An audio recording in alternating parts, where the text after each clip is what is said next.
Assalamualaikum warahmatullahi wabarakatuh. Selamat pagi anak-anak. Bagaimana kabar kalian hari ini? Semoga sehat selalu ya. Hari ini kita masih belajar tentang teorema Pitagoras. Kalau kalian mendengar kata Pitagoras, pasti akan ada hubungannya dengan segitiga, ya kan? Nah, jadi di pertemuan kali ini kita akan belajar menentukan jenis-jenis segitiga dengan menggunakan Pitagoras. Jadi kalian nanti bisa menentukan suatu segitiga itu termasuk ke dalam segitiga lancip, segitiga tumpul, atau segitiga siku-siku dengan menggunakan teorema Pitagoras. Jadi tanpa melihat gambar pun kalian bisa tahu segitiga itu termasuk ke dalam jenis yang mana. Kemudian nanti kita juga belajar tentang triple Pitagoras. Jadi disimak terus ya. Tapi sebelum kita masuk ke materi selanjutnya, saya akan mereview tentang materi yang kemarin biar kalian lebih paham, oke? Nah, yang pertama, apa sih yang dimaksud dengan teorema Pitagoras? Teorema Pitagoras itu adalah sebuah aturan matematika.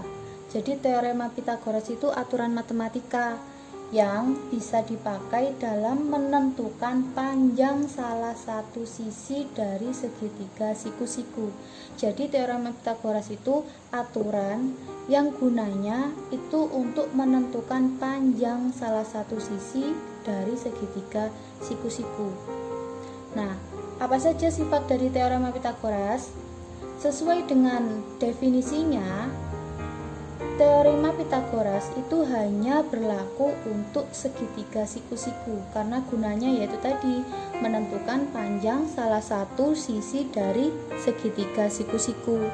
Jadi dia hanya bisa digunakan untuk segitiga siku-siku. Selain segitiga siku-siku tidak bisa menggunakan teorema Pitagoras. Sifat yang kedua, minimal dua sisinya dapat diketahui terlebih dahulu. Jadi kalau kita mau menggunakan teorema Pitagoras untuk menentukan panjang, itu harus ada dua sisinya dulu. Misalkan satu, ya dia tidak bisa menggunakan teorema Pitagoras, kecuali nanti diketahui luasnya atau diketahui kelilingnya dan lain sebagainya, itu nanti ya. Jadi yang penting ketika kita mau menghitung panjang salah satu segitiga siku-siku, itu harus ada minimal dua sisinya itu sudah diketahui. Nah, sebelum melanjutkan, kita identifikasi dulu ya segitiga siku-sikunya. Ini ada sebuah segitiga siku-siku, yang mana sisi alas itu adalah yang bawah. Berarti yang ini adalah sisi tegak. Sisi tegak dan sisi alas itu bisa berubah tempat. Jadi bisa kalian gunakan sebelah sini untuk sisi alas atau yang sini untuk sisi tegak. Itu bisa dibolak-balik. Tapi yang terpenting adalah letak sisi miringnya. Jadi sisi miring letaknya tidak bisa diganti-ganti. Bagaimana cara menentukannya? Sisi miring itu selalu terletak di depan sudut siku-siku. Sudut siku-siku itu kan yang ini. Berarti kalau sudut siku-sikunya di sini, ya sisi miringnya berada di depannya. Jadi sisi miring itu selalu terletak di depan sudut siku-siku. Ini namanya sisi miring. Sisi miring itu adalah sisi yang paling terpanjang. Sisi miring itu sisi terpanjang dibandingkan dengan sisi alas maupun sisi tegak. Jadi kalau misalkan segitiganya tidak berbentuk seperti ini, dia dibolak-balik, kalian harus tahu sisi miringnya dulu. Kalau sisi miringnya sudah tahu, kalian bisa tentukan mana alas, mana tegak, karena ini bisa dibolak-balik. Misalkan di sini saya punya contoh, segitiganya berbentuk seperti ini. Nah, siku-siku terletak di sudut sebelah sini. Dari segitiga ini, kalian tentukan dulu mana sisi miringnya. karena sisi miring itu terletak di depan sudut siku-siku, sudut siku-sikunya di sini, berarti di depannya adalah sisi miring. Berarti sisi miringnya sebelah sini. Meskipun dia terlihat gambarnya itu tegak, tapi dia sebenarnya adalah sisi miring, karena bagaimanapun juga sisi miring itu terletak di depan sudut siku-siku. Itu kuncinya. Jadi kalian lihat dulu sudut siku-sikunya sebelah mana, berarti yang di depannya itu selalu sisi miring. Nah, untuk sisi alasnya kalian bisa tentukan. Misalkan kalian mau sisi alasnya di sini, berarti di sini adalah sisi tegak. Atau kalian mau alasnya di sebelah sini, berarti sisi tegaknya di sebelah sini. Paham ya? Jadi yang terpenting kalian tentukan dulu mana sisi miringnya. Sisi miring selalu terletak di depan siku-siku. Kalian tentukan dulu, baru bisa kalian tentukan mana alasnya, mana sisi tegak. Paham sampai sini ya? Dan sisi miring itu adalah sisi yang paling panjang di antara ketiga sisi ini. Sekarang kita lanjutkan untuk menentukan rumus teorema Pythagoras. Karena teorema Pythagoras itu gunanya untuk menentukan panjang salah satu sisi dari segitiga siku-siku, berarti pasti ada rumusnya kan? Nah, sekarang kita tentukan. Yang pertama adalah kalian harus tahu letak sisi miring. Dilihat di sini mana siku-sikunya. Sudut siku-sikunya ada di sebelah sini. Berarti sisi miringnya pasti ada di depannya. Ini adalah sisi miring. Misalkan kita kasih nama C, sisi miringnya. Berarti yang sini kalian bisa menamakan sisi alas, yang sini adalah sisi tegak. Kalau sisi alasnya sebelah sini, berarti sisi tegaknya sebelah sini. Misalkan ini saya kasih nama A, berarti sini B. Nah, A sama B bisa kalian bolak-balik, bisa B-nya di sini, A-nya di sini, atau A-nya sebelah sini, B-nya sebelah sini. Yang tidak boleh dirubah adalah C atau sisi miring. Paham? Nah, rumus teorema Pythagoras itu adalah C kuadrat sama dengan A kuadrat ditambah B kuadrat. Ini rumusnya. Nah, C itu adalah sisi miring kan? Sisi miring itu tadi sisi yang paling panjang. Karena dia sisi yang paling panjang, artinya dia merupakan penjumlahan dari A dan B karena dia yang paling panjang. Jadi bunyi dari rumus teorema Pythagoras itu adalah C kuadrat sama dengan A kuadrat ditambah B kuadrat. C itu adalah sisi miring. A dan B adalah sisi satunya. Biar lebih paham, saya kasih satu segitiga lagi ya. Misalkan di sini saya punya satu segitiga.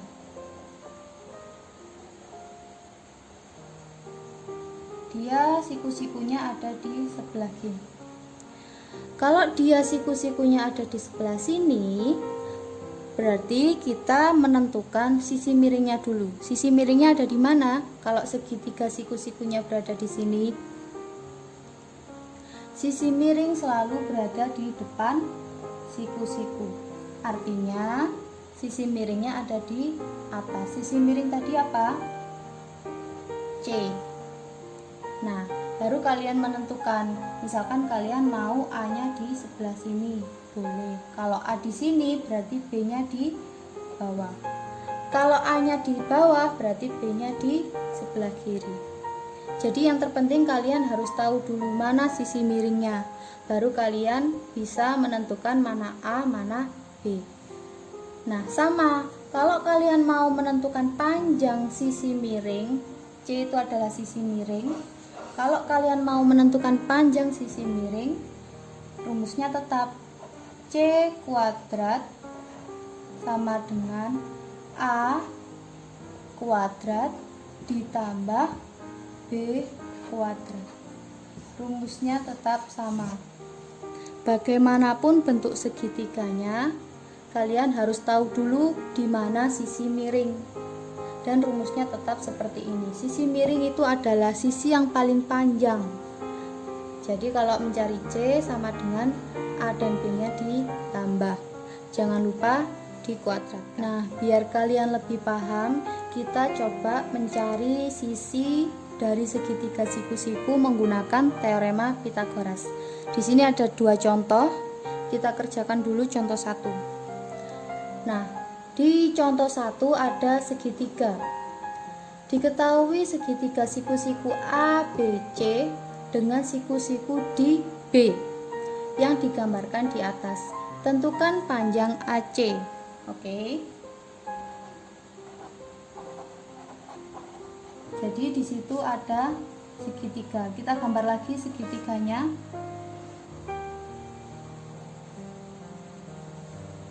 Ada segitiga siku-siku di sebelah kanan bawah.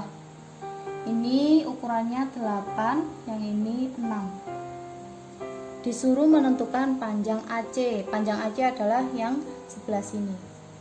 Nah, sesuai dengan penjelasan saya tadi, kalau ada segitiga, bagaimanapun bentuknya, berapapun ukurannya, kalian harus menentukan mana sisi miringnya. Itu yang pertama. Kuncinya ada di siku-siku. Siku-siku ada di sebelah sini. Berarti kalau siku-sikunya di sini, sisi miringnya di mana? Sisi miringnya ada di depan sudut siku-siku. Berarti sisi miringnya ada di sebelah sini. Sisi miring kita kasih nama C. Berarti A dan B-nya yang mana? Terserah kalian. Misalkan ini saya kasih nama A, di sini B, boleh. Di sini A, di sini B, boleh. Misalkan A-nya saya taruh di bawah. Dan ini adalah B. Jadi A, B, C. Misalkan A-nya di sini atau B-nya di sini boleh. Nah, kalau sudah ditentukan, baru kita masuk ke rumus. Apa rumus Pythagoras? Rumus Pythagoras adalah C kuadrat sama dengan A kuadrat ditambah B kuadrat. Harus ingat rumusnya. Yang dicari apa? Yang dicari adalah C, karena di sini belum ada kan angkanya. Berarti yang dicari adalah C kuadrat. Sama dengan A-nya berapa? A-nya dimasukkan 8 kuadrat. B-nya berapa? B-nya adalah 6 kuadrat. Paham ya sampai sini? Jadi setelah ditentukan, kalian masukkan rumusnya. Baru disubstitusi angkanya. Ini tetap C kuadrat. 8 kuadrat berapa? 64. Ditambah 6 kuadrat berapa? 36. Berarti C kuadrat sama dengan 64 ditambah 36. Berapa? Hasilnya adalah 100. Ini masih C kuadrat. Sedangkan yang dicari adalah C. Bagaimana cara mencari C? Ya tinggal di akar. Jadi ini masih C kuadrat sama dengan 100. Berarti kalau cari C di akar. Akar berapa? Akar 100. Berapa akar 100? Ternyata C ketemu 10 cm. Sekarang kita lanjut ke contoh yang kedua. Di contoh yang kedua juga ada segitiga siku-siku. Diketahui segitiga siku-siku DEF dengan siku-siku di E. Tentukan panjang DE. Nah, sekarang kita jawab dulu. Gambar lagi segitiganya. Jadi kita gambar lagi. siku-siku di sebelah sini. Ini 9 cm, ini 15 cm. Nah, seperti yang saya katakan tadi, kalau ada segitiga siku-siku, tentukan dulu mana sisi miringnya. Dari segitiga ini, sisi miringnya ada di mana? Sisi miring selalu berada di depan sudut siku-siku. Berarti sisi miringnya ada di sini.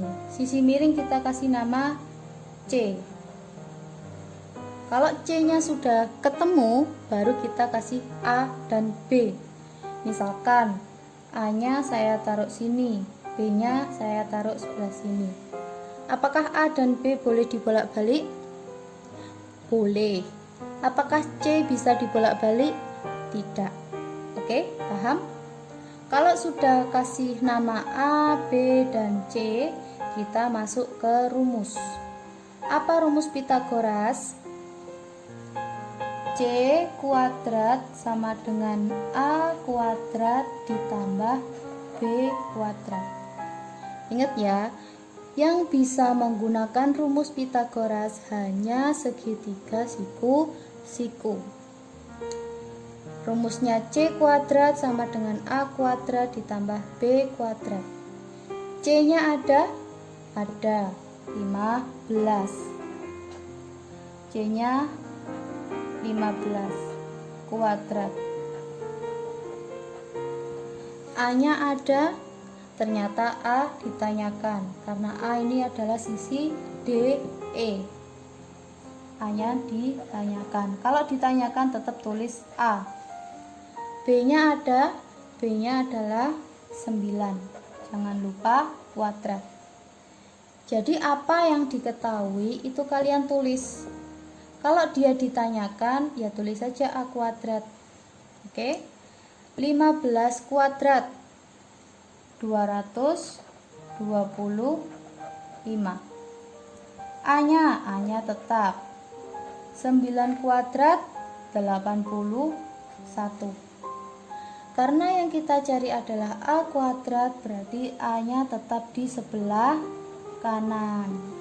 Yang pindah ruas siapa? Yang pindah ruas adalah 81. Awalnya penjumlahan, pindah ke kiri jadi pengurangan. Paham ya? Berarti A kuadrat ketemu berapa? 225 dikurangi 81. Ketemu 144. Apakah sudah selesai? Belum, karena di sini masih A kuadrat. Sedangkan yang kita cari adalah A. Bagaimana cara mencari A? Tinggal di akar. Berapa akar 144? Akar 144 ketemu 12. Jadi sisi yang A adalah 12 cm. Oke? Intinya, kalau menggunakan teorema Pythagoras atau rumus Pythagoras, kalian harus tahu mana sisi miring, mana sisi alas, dan mana yang sisi tegak. Caranya gimana? Ya seperti tadi. Langkah pertama, kalian harus tentukan sisi miringnya dulu.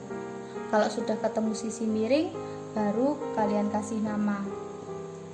Nah, A dan B ini bisa dibolak-balik. Yang penting sisi miringnya dulu ketemu, baru tahu sisi alas mana dan sisi tegaknya mana. Nah, untuk rumus Pythagoras ini kalian harus hafal ya. C kuadrat sama dengan A kuadrat ditambah B kuadrat. Gimana? Sudah paham dengan rumus Pythagoras? Untuk rumus Pythagorasnya itu kalian harus hafal betul ya, dan paham letak sisi miring di mana, sisi alas di mana, dan sisi tegaknya di mana. Itu kalian harus hafal. Karena untuk materi-materi selanjutnya itu masih ada hubungannya dengan rumus Pythagoras. Jadi rumus Pythagoras itu kalian harus hafal betul-betul. Nah, kalau sudah paham, kita lanjut ke materi selanjutnya, yaitu menentukan jenis segitiga. Jadi dengan menggunakan rumus Pitagoras ini nanti kita bisa menentukan jenis-jenis segitiga.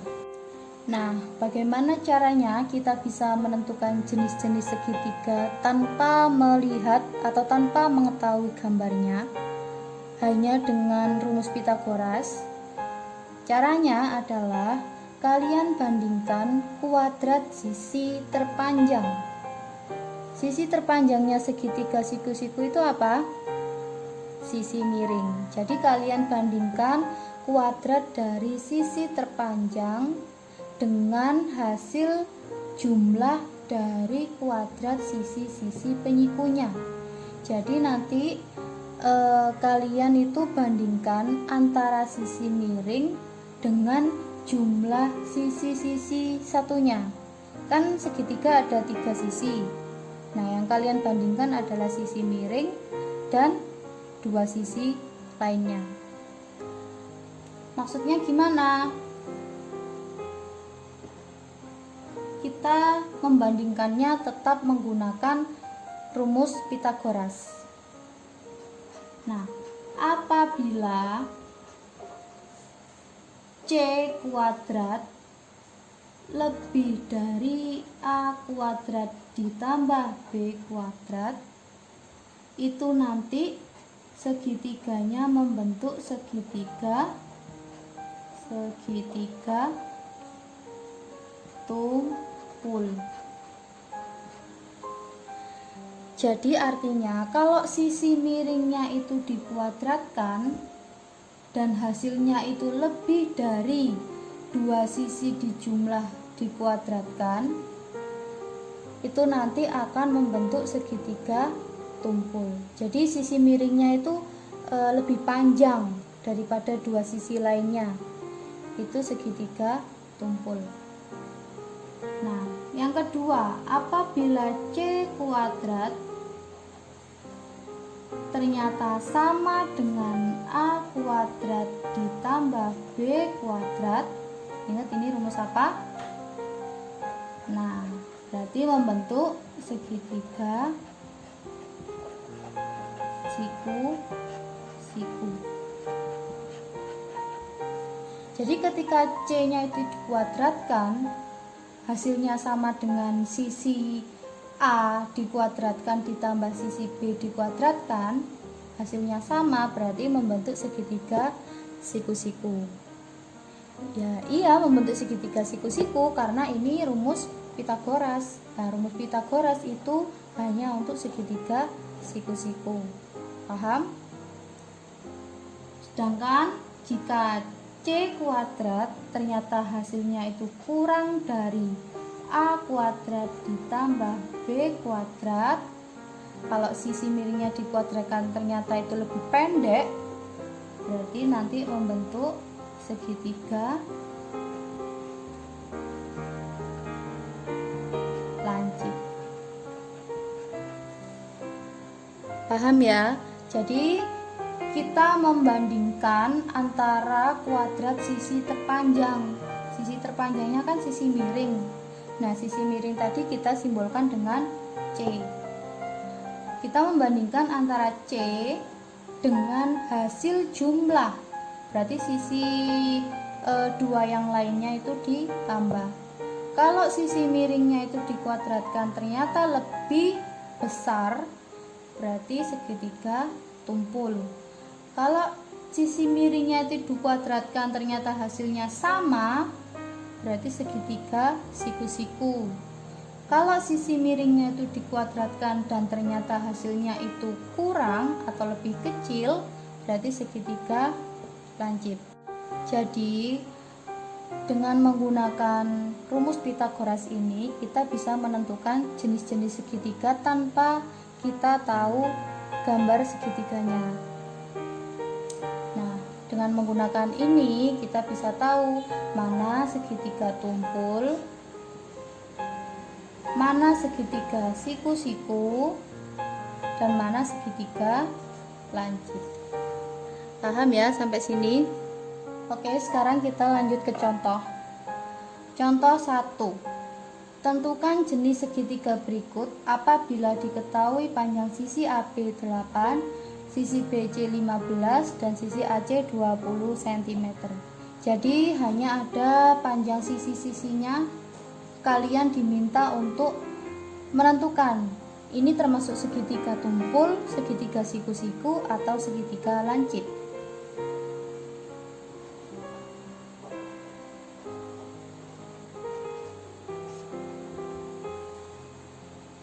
Oke, sekarang kita tulis dulu. Dari yang diketahui, kalian harus menentukan sisi miring. Oke, jadi meskipun tanpa gambar, kalian tetap menentukan mana sisi miringnya dulu. Itu yang nomor 1. 8, 15, dan 20. Mana sisi miringnya? Kalian ingat bahwa sisi miring itu adalah sisi yang terpanjang.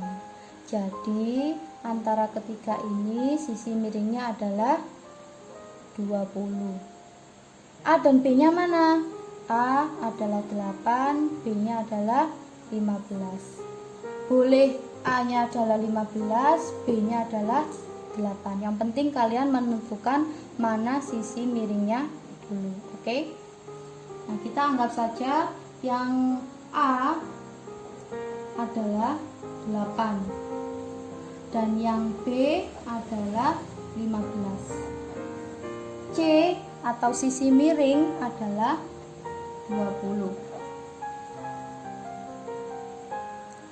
Kalau sudah ditentukan mana sisi A, sisi B, dan sisi C, kita langsung masukkan ke rumus. Rumusnya apa? Rumusnya adalah C kuadrat, tapi simbolnya jangan ditulis dulu ya. Jadi C kuadrat, ini kita nggak tahu nanti lebih besar sama dengan atau kurang dari A kuadrat ditambah B kuadrat. Jadi kalau kalian mau menentukan jenis segitiga, rumusnya tetap pakai ini. Tapi kita belum tahu apakah C nanti itu lebih dari, sama dengan, atau kurang dari. Jadi ini dikosongi dulu. Yang penting rumusnya tetap pakai ini. C nya masukkan berapa? C nya adalah 20 dikuadratkan. A nya berapa? A nya adalah 8 kuadrat. B nya adalah 15 kuadrat. 20 kuadrat berapa? 400. 8 kuadrat berapa? 64. 15 kuadrat berapa? 225. Nah, sekarang kita bisa tahu 464 ditambah 225 289. Nah, 400 dan 289 itu hubungannya apa? Lebih dari, sama dengan, atau kurang dari? Karena 400 itu lebih banyak, artinya 400 lebih dari 289. Nah, ini kita bawa lagi ke atas, berarti C kuadrat, dia simbolnya C kuadrat lebih dari A kuadrat ditambah B kuadrat. Karena dia C kuadratnya itu lebih, berarti segitiga ini termasuk ke dalam segitiga apa kalau lebih dari? Segitiga tumpul. Paham ya caranya? Sekarang kita langsung lanjut ke contoh yang kedua. Tentukan jenis segitiga berikut apabila diketahui panjang sisi-sisinya yaitu 10 cm, 12 cm, dan 15 cm. Oke, langsung kita jawab. Langkah pertama, kalian tentukan dulu sisi A, B, dan sisi C. Tapi yang pertama mana? Harus sisi miringnya dulu. Sisi miring adalah sisi yang paling panjang. 10, 12, dan 15. Mana yang paling panjang? Yang paling panjang adalah 15. Jadi A-nya kita ganti 10, B-nya kita ganti 12. Jadi kalian harus menentukan C-nya dulu atau sisi miringnya dulu. Baru kalian tentukan A dan B. Kalau sudah tahu mana sisi A, sisi B, dan sisi C, kita langsung masukkan ke rumus. Rumusnya apa? C kuadrat. Kita nggak tahu apakah lebih dari, sama dengan, atau kurang dari A kuadrat ditambah B kuadrat. Paham ya? Jadi kalau disuruh menentukan jenis, berarti ini dikosongi, karena kita kan belum tahu. C-nya dimasukkan berapa? C-nya diganti 15 kuadrat. A-nya diganti 10 kuadrat.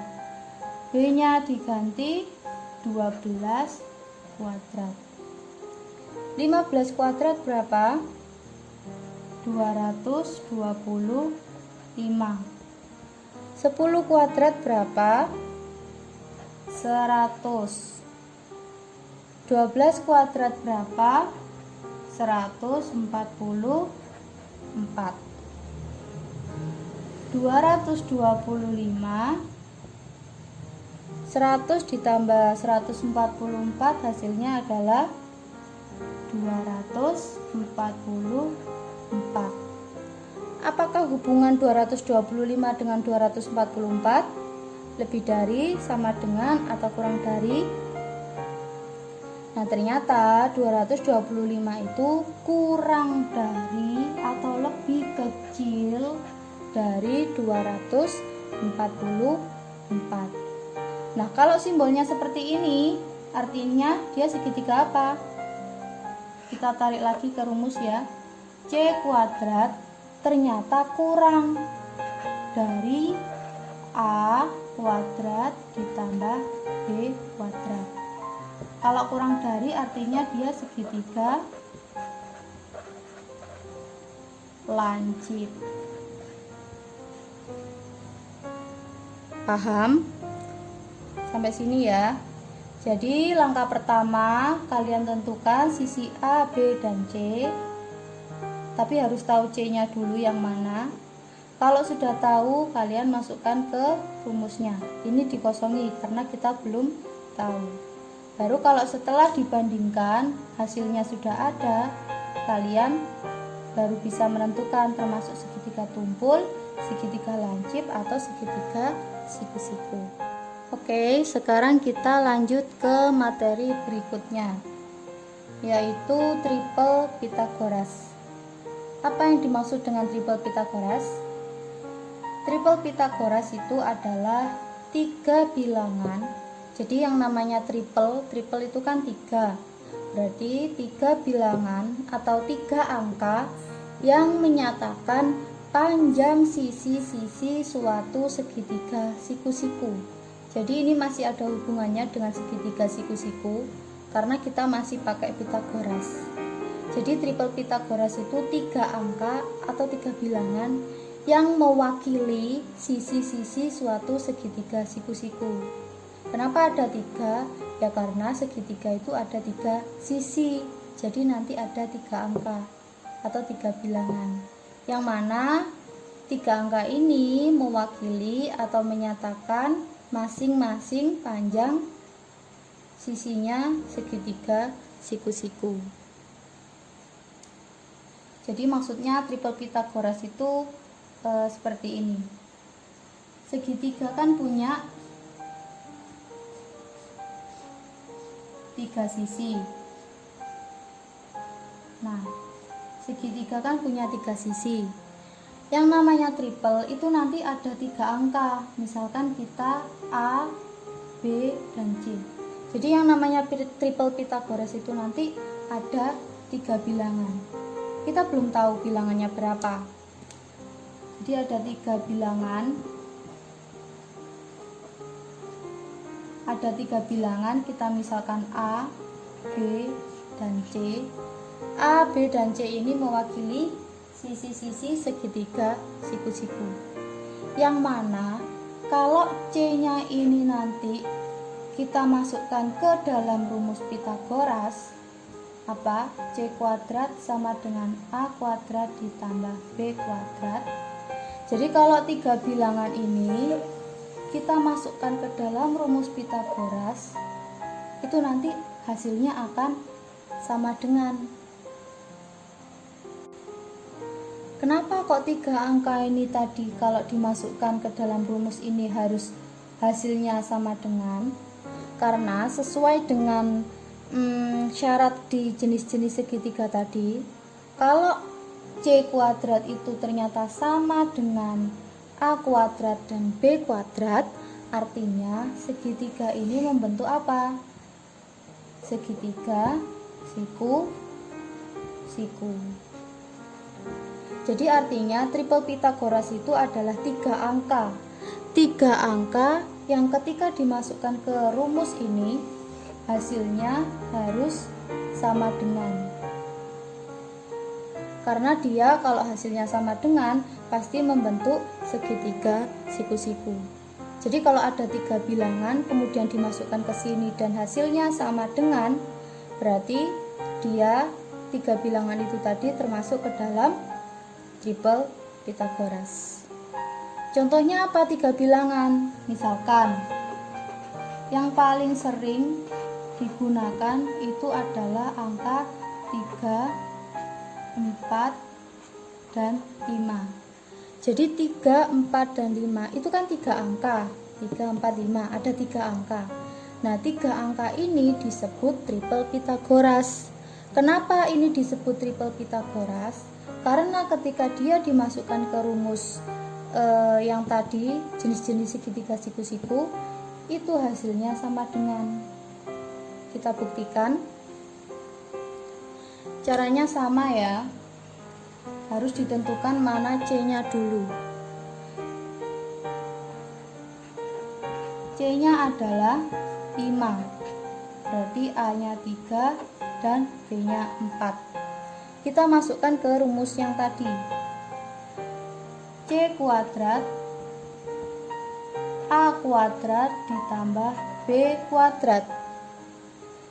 C-nya diganti 5, A-nya 3, B-nya 4. 5 kuadrat 25, 3 kuadrat 9, 4 kuadrat 16. 25 tetap, 9 ditambah 16 hasilnya 25. Apa hubungannya? Ya berarti 25 itu sama dengan 25. Nah, kalau dia hasilnya sama, berarti dia termasuk segitiga siku-siku. Nah, ini maksudnya. Jadi triple Pythagoras itu adalah 3 angka. 1, 2, 3. 3 angka yang kalau dimasukkan ke rumus ini, hasilnya itu sama. Karena dia pasti segitiga siku-siku. Jadi kalau 3 angka ini digambarkan ke dalam segitiga, pasti dia nanti akan membentuk segitiga siku-siku. Ini 3, ini 4, dan ini 5. Jadi triple Pythagoras itu kalau digambar pasti membentuk segitiga siku-siku. Selain 3, 4, 5, apakah ada angka lagi? Banyak. Segitiga siku-siku itu sisinya yang triple Pythagoras itu banyak. 3, 4, 5 ini berlaku untuk kelipatannya. Jadi maksudnya gimana kelipatan? Misalkan ini 3, berarti nanti 6, 8, 10. Atau misalkan 9, 12, 15. Ini kan kelipatannya.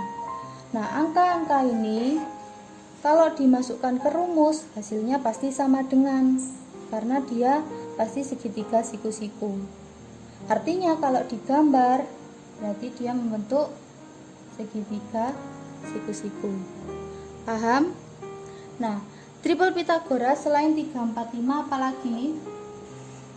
3, 4, 5 dan kelipatannya nanti ada 5, 12 dan 13 serta kelipatannya ada lagi 7, 24, 25 dan kelipatannya 8, 15 dan 17 serta kelipatannya. Jadi banyak angka yang nanti bisa membentuk triple Pitagoras. Paham? Jadi artinya triple Pitagoras itu 3 bilangan. 3 bilangan yang mewakili sisi-sisi segitiga siku-siku. Jadi kalau angka-angka ini digambar, ukurannya itu nanti bisa membentuk segitiga siku-siku. Atau angka-angka ini ketika dimasukkan ke rumus, hasilnya pasti sama dengan. Karena kalau dia sama dengan berarti dia segitiga siku-siku. Oke, tadi sudah saya jelaskan, sudah saya review juga tentang rumus Pitagoras. Kemudian sudah saya jelaskan bagaimana cara menentukan jenis-jenis segitiga siku-siku.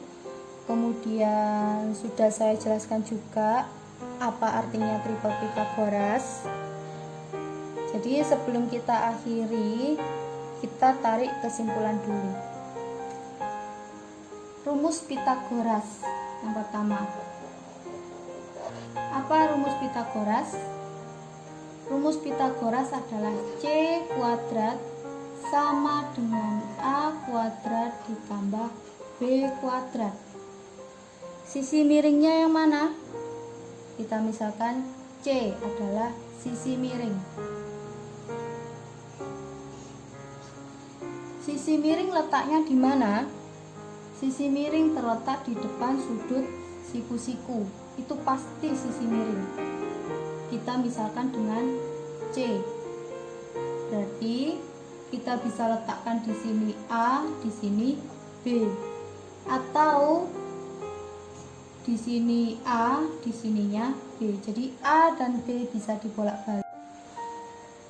Kemudian kesimpulan yang kedua. Nah, dengan menggunakan rumus Pitagoras, kita juga bisa menentukan jenis-jenis segitiga. Apa syaratnya?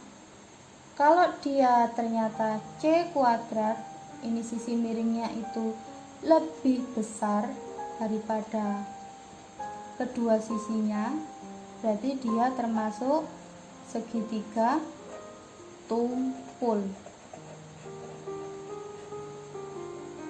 Kalau C kuadrat atau sisi miringnya itu sama dengan kedua sisinya, berarti dia termasuk segitiga siku-siku. Dan kalau misalkan C kuadrat atau sisi miringnya itu kurang dari A kuadrat, kalau ternyata C-nya itu kurang dari A kuadrat ditambah B kuadrat, berarti dia termasuk segitiga lancip.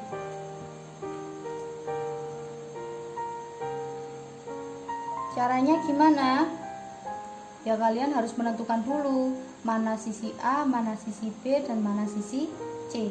Dan ingat ya, C itu kan tadi kita memisalkan untuk sisi miring, yang artinya sisi miring itu adalah sisi terpanjang.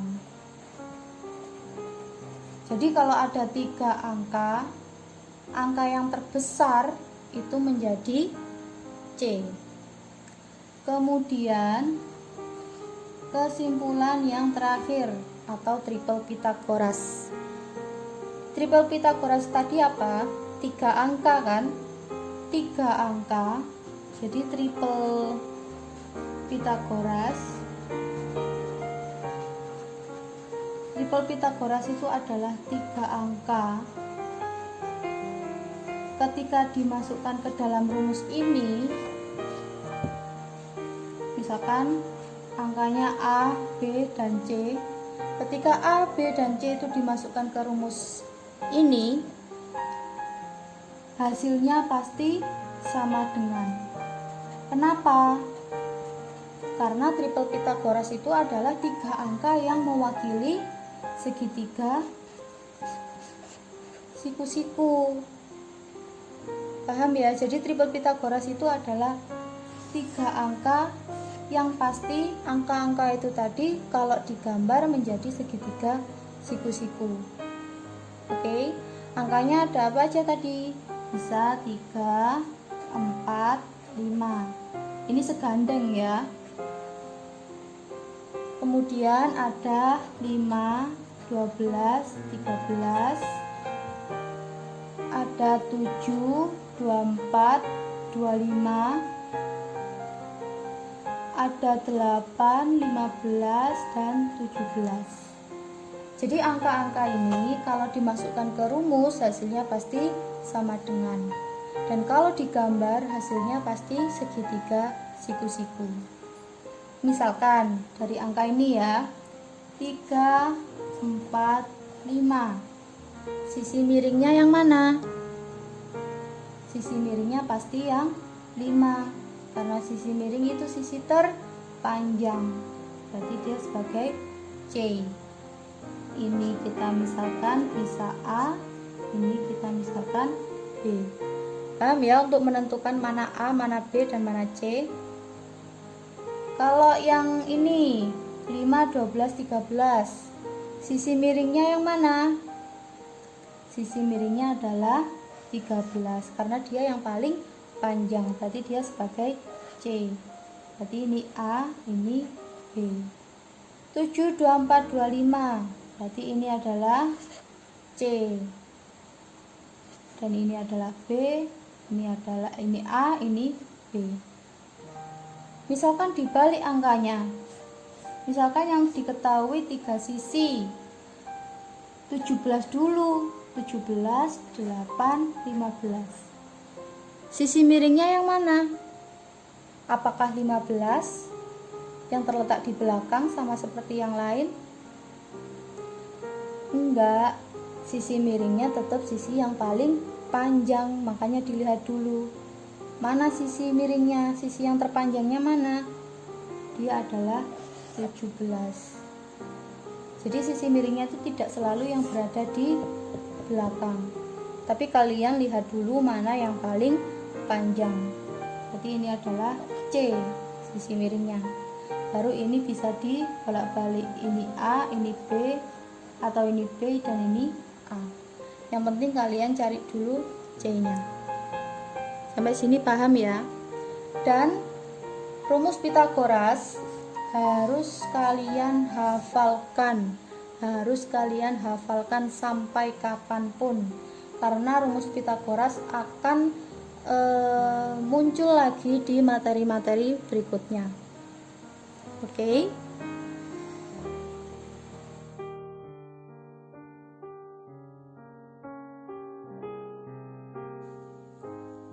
Sekian untuk pembelajaran kita hari ini, semoga bermanfaat. Saya akhiri, wassalamualaikum warahmatullahi wabarakatuh.